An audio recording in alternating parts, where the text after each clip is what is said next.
Just as Americans pay more at the pump, they're now starting to pay more in the air.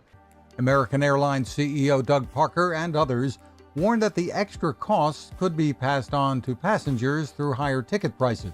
You treat us like animals. Hey, you treat us like animals. A new report shows no matter where you fly, the cost is going up.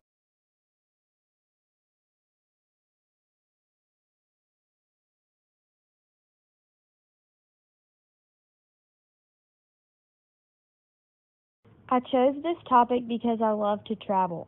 That's me. Since I was about 11, I've been lucky enough to travel abroad. And as I've gotten older, I've had to pay more and more on my own trips.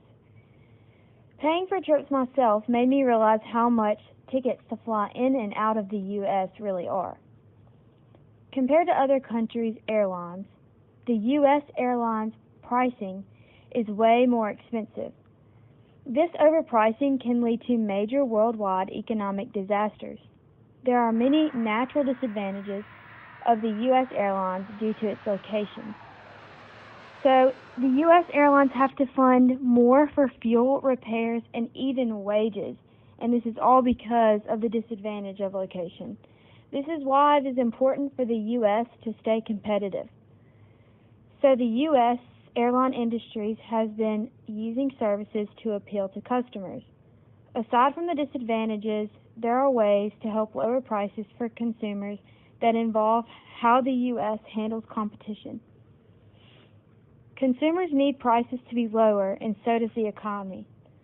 According to Octavio Blanco in his consumer report, consumers reported that U.S. airlines' additional services aren't as appealing as they actually seem to be.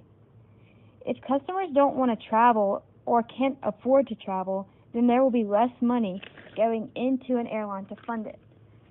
This could result in an airline shutting down. If enough airlines in the U.S. were forced to shut down, our country could end up being isolated. This would cut off all importing of goods, which could lead to major economical disasters. So I'd say customer satisfaction is pretty important. Competition is also very important. The U.S. airlines try to stay competitive in several ways, but they still lack in some ways, such as management skills. The U.S. is trying to keep up with low-cost airlines and in return create a more complex management system. A complex management system costs more money to fund, which doesn't exactly help with the overpricing issue of the U.S. airlines. Low-cost airlines have simple management systems unlike the U.S. airlines, and in return, the low-cost airlines have even cheaper prices. So how could the U.S. airline industry have a simple management system like the low-cost carriers to help decrease pricing? For starters, the U.S. could decrease the additional services that they use to try to keep up with the low-cost carriers in competition. This would cost the U.S. less money to do.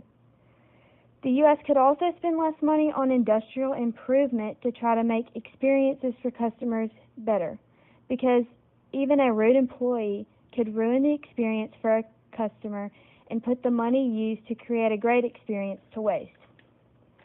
Overbooking airline tickets is also an issue that if reduced, could help reduce pricing as well.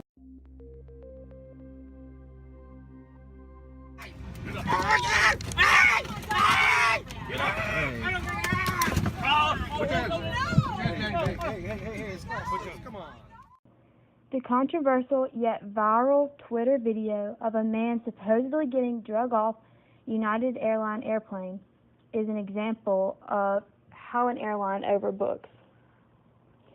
It's easy to argue that the U.S. needs the services and complex management systems to stay competitive to appeal to their customers, but the fact is that the majority of customers fly because they have to, not because they necessarily want to experience flying. So it is more likely for people not to fly because they can't afford it.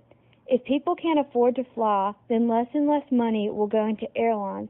So increasing management skills to make them less complex would lower pricing, resulting in a country that is less likely to become isolated.